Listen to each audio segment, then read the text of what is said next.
মালাকুল মউত আল্লাহকে প্রশ্ন করছিলেন, দায়িত্ব তো দিছেন, পুরা করতে হবে, কোনো দ্বিমত নাই। কিন্তু মনে ভাবে মানুষ সারাদিন আমার নামের চর্চা করবে, খালি বলবে এই লোকটার কোনো কাজ নাই, শুধু সারাদিন গাজীপুরে ঘুরতে থাকে, যাকে মনে চায় তাকে উঠায় নিতে থাকে, সারাদিন আমার আলোচনা করবে, মানুষের মুখে মুখে থাকবে। তো আল্লাহ প্রতি উত্তরে বলছিলেন, সাআজআলু লিল মাউতি সাবাবা, আমরা মৃত্যুর কারণ বানায় দিব। ইয়াযকুরু সাবাব ওয়া ইয়ানসাক, মানুষ কারণ নিয়ে আলোচনা করবে, তোমার নাম ভুলেও নিবে না।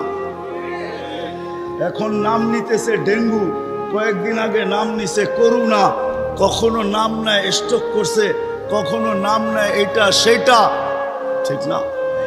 হ্যাঁ, আরেকটা কারণও আছে। শুধু নবীজির দিকে তাকায় এই উম্মতের জন্য আল্লাহ এটা করছেন, এই উম্মতের জন্য। এই উম্মতকে আল্লাহ আখেরাতে শাস্তি দিতে চান না। হায় হায়, উম্মত যদি নবী চিনত। আয়সা পড়ছি অবেলা, তো হাতে সময়ও নাই, আর হইল ওয়াজ মাহফিল, অন্য কিছু হইলে হয়তো ওইদিকে চলে যেতাম। নবীজি শুনানের সময় আমার কাছে এখন নাই। যে উম্মত নবী চিনে না, নবীর কারণেই আমরা পাইছি। এই উম্মতকে শাস্তি আল্লাহ আখেরাতে ইনশাআল্লাহ দিবে না। হ্যাঁ হ্যাঁ, দেয় তো দেয় কি কইরা, যার উপরে ৩ বার কুদরতি হাত লাগছে। কয়বার? সৃষ্টি লগ্নে একবার, বাছাই পর্বে একবার। আমরা বাছাইকৃত উম্মত। হুয়াজতাবাকুম জাহিদ, শুধু শুধু বলেন নাই, জাহিদু ফিল্লাহি হাক্কা জিহাদি। উম্মতে মুহাম্মাদি, আমাকে পাওয়ার জন্য যতটুকু শক্তি আছে সব লাগায় দে না। তোমাদের সেজদার জায়গা দিয়া নূর ফুটা বাহির হবে, নামাজের উজুর জায়গা দিয়া নূর ফুটা বাহির হবে, আর কারো বাহির হবে না, তোমাদের বাহির হবে। কেমন নূর? ইয়াসা বাইনা আইদিহিম ওয়া বিআইমানিহিম, নূর সামনে ঘুরতে থাকবে, ডাইনে ঘুরতে থাকবে, বামে ঘুরতে থাকবে, পিছে ঘুরতে থাকবে। রিয়াদুস সালিহিনের কিতাবে হাদিসে আছে, নবীরা পর্যন্ত দেখা আক্কা বাক্কা খাবে। এরা কারা? উম্মত তো খাবে, খাবেই। ফেরেশতারা বলবে চিনো না বুঝি, ঠিক না? সবাই শেষে আসছে, তো কোত্থেকে চিনবা? তোমরা তো ওই সময় ছিলাই না। এটা উম্মতে মুহাম্মাদি, উম্মতে মুহাম্মাদি। আজকে এই উম্মত নবী চিনে না, দাবি জানে না। শেষ জায়গায় চলে আসছি, আর কিন্তু লম্বা হবে না। আল্লাহর দাবি আমাদের কাছে, আল্লাহকে রাজি করো। যদি এই ছোট জীবনটা সুখে থাকতে চাও, আল্লাহ পাওয়া ব্যতীত সুখ হবে না। রব্বে কাবার কাছে যদি আল্লাহ পাওয়া ব্যতীত সুখী হইতো, তাহলে দুনিয়ায় সবচেয়ে বেশি সেলিব্রিটিরা আত্মহত্যা কোনদিন করত। সবকিছু পাওয়ার পরেও নিজের পিস্তল নিজের মাথায় লাগতো না। সবকিছু থাকা সত্ত্বেও নিজের টাকার কিনা রশি নিজের গলায় কোনোদিন লাগতো না। উন্নত বিশ্বে কোনোদিন আত্মহত্যার প্রবণতা এত বেশি হতো না। আমাকে বুঝাইতে হবে না, আমি চিনি জাপানে আত্মহত্যা কোন জায়গায় করে। আমি দুইবার যেয়ে দেখা আসছি, পাহাড়ও দেখছি, সমুদ্রও দেখছি। আমাকে বুঝাইতে হবে না, আমি চিনি আমেরিকাতে সেলিব্রিটি কয়জন আত্মহত্যা করছে, যাদের নাম মাটিতে পিতলের অক্ষর দিয়া খচিত করা আছে। আমি ওদেরকে চিনি লস এঞ্জেলিসে। আমি যদি না চিনতাম তাহলে আমাকে বুঝাইতে পারতাম। আমি চিনি ওদেরকে। সত্য এটাই, সুখ তো আল্লাহ পাইলে হবে। তাও এক কাপড় দুইজনের, একজনের এক কাপড় না, দুইজনের। নামাজ সালাম ফিরাইতে দেরি, উঠা দৌড়াইতে দেরি করে না। আল্লাহর রাসূল ডাইকা দাঁড় করাইছেন, সালাম ফিরাইতে দেরি, দৌড়াইতে দেরি করো না। কারণটা কি? নামাজের পরে দোয়া আছে, তসবিহ আছে, তাহলিল আছে। আমি কথা বলি, তুমি শোনো না। চোখের পানি ছেড়া দিয়া বলতেছে, ইয়া রাসূলুল্লাহ, দুইজনের এক কাপড়। দেখেন দিলে লাগে কিনা। দুইজনের কয় কাপড়? এক কাপড় দুইজনের। আপনি সালাম ফিরান, আমি ছুটা চলে যাই আউয়াল ওয়াক্তে নামাজ পড়ানোর জন্য। খুলা দেই, নামাজ পড়ে ওই ঘরের সুখ দেখাইতেছি, সুখ। স্ত্রী স্বামীর গাল ধরা চিমটি কেটে বলতেছে আমি জান্নাতি। বলছে তুমি কি করে জান্নাতি? বলছে কেন? সবরের জীবন চলতেছে, সবরের বদলা জান্নাত। কোনদিন তোমার কাছে চাহিদা তো দূরের কথা, নিজের মনের কাছেও করি নাই। অভিযোগ তো তোমার কাছে দূরের কথা, অন্যের কাছে দূরের কথা, মনে মনেও কোনোদিন অভিযোগ করি নাই যে আরেকটা কাপড় আনে না কেন। সুখ এটার নাম। স্বামীর চেহারাটা একটু মলিন হয়ে গেছে, তো স্ত্রী আবার চিমটি কেটে বলতেছে চেহারা মলিন কেন? তুমি জান্নাতে চলে যাবে। আমি তুমি কি আমার মতো স্ত্রী পেয়ে শুকরিয়া আদায় করো না? তো হাসতেছে, বলতেছে পাগলি, একবার ডেলি 100বার। তাইলে শুকুরের বদলাও জান্নাত। দুজনে জান্নাতে যায় ফুর্তি করবে। ইতিহাসের পাতায় খুঁজলে পাওয়া যায় ইব্রাহিম ইবনে আদহাম রহমতুল্লাহের জীবন অতি অল্প কথায় চেঞ্জ হয়েছে, পরিবর্তন হয়েছে। উনিও কিন্তু রাজা ছিলেন, বলখ নামী এলাকার বাদশাহ ছিলেন, যেটা এখন ইরাকের অন্তর্ভুক্ত। ঐতিহাসিক নাম যদিও বলখ, বর্তমানে ওই নামে তার নাম নাই বিদায়, চিনতে অনেক কষ্ট হয়। তো উনি অনেক কথায় ওনার জীবন চেঞ্জ হয় নাই, অল্প কথায় জীবন চেঞ্জ। রাত্রে ঘুমন্ত ছিলেন, ছাদের উপরে কারো চলার আওয়াজ ওনার ঘুম ভেঙে ফেলছেন। প্রহরীকে বলছেন এই গভীর রাত্রে আমার ছাদে কার পদচারণ এত জোরে জোরে হাঁটে যে ঘুমই ভেঙে গেল। যা দেখে বাস্তবিকই কেউ হাঁটতেছে, ধরা নিয়ে আসছে, ডাইকা নিয়ে।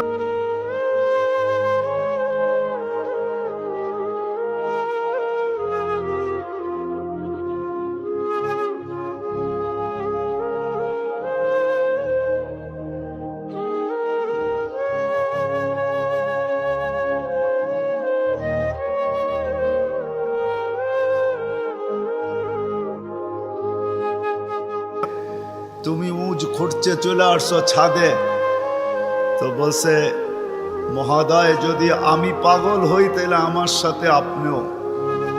তো বলছে বুঝলাম না, তোমার সাথে আমি? আপনি তো বললেন যদি আমি পাগল হই তাহলে আপনিও পাগল। না, বাদশাহ ছিলেন কিন্তু বেয়াদব ছিলেন না, আদবওয়ালা ছিল। তো বাদশাহ বলে শোনো, আমি পাগল এটার প্রমাণ দাও, তোমারটা তো আমি দিলাম।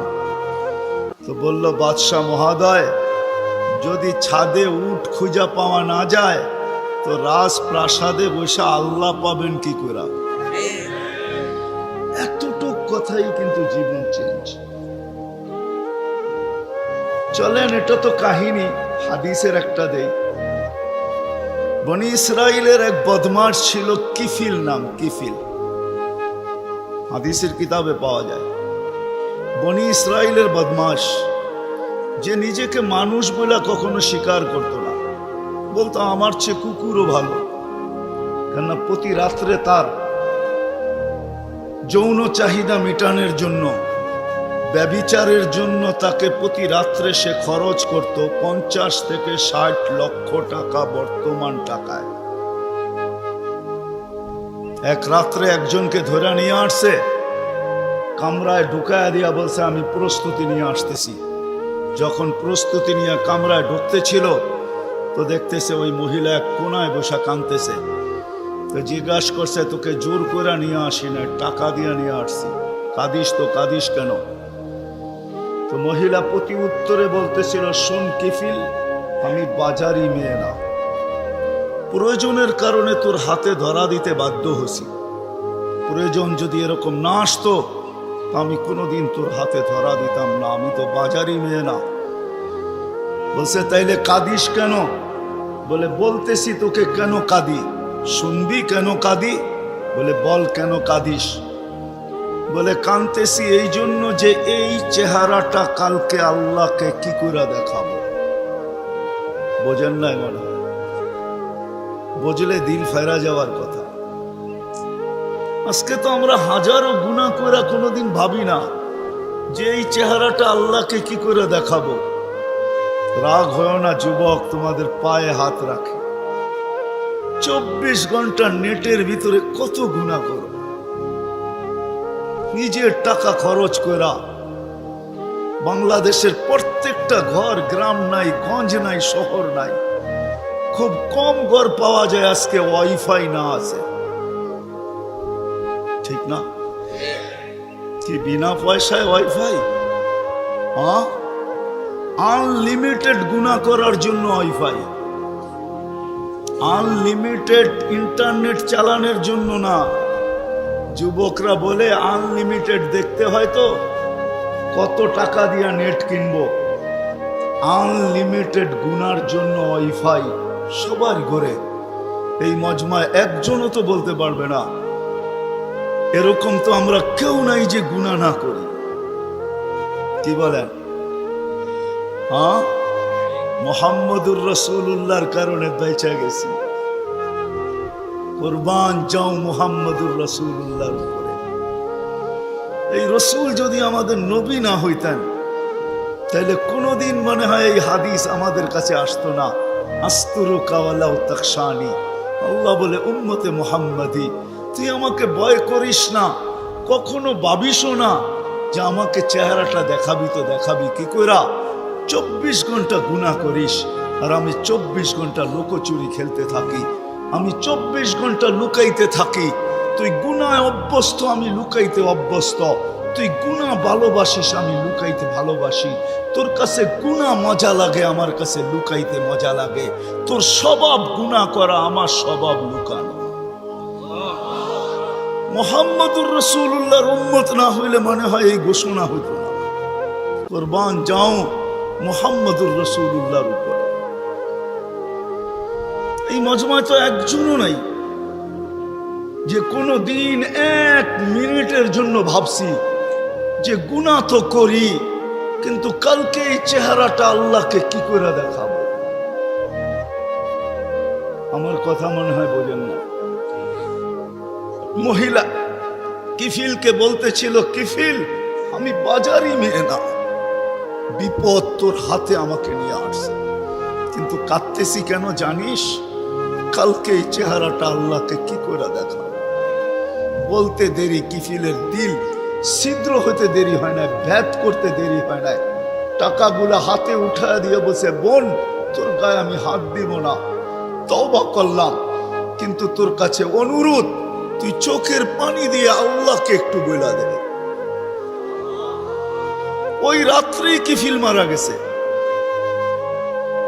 বাস্তবিক উঠায় দেখেন কিতাবে, সমাজের কেউ ছিল না এরকম যে কিফিলের মাটি তো দূরের কথা, লাঠি দিয়া গর্তে ধাক্কাইতে ধাক্কাইতে ফালাবে, সমাজের কেউ এরকম ছিল না। থুতু দেওয়ার জন্য কেউ প্রস্তুত ছিল না।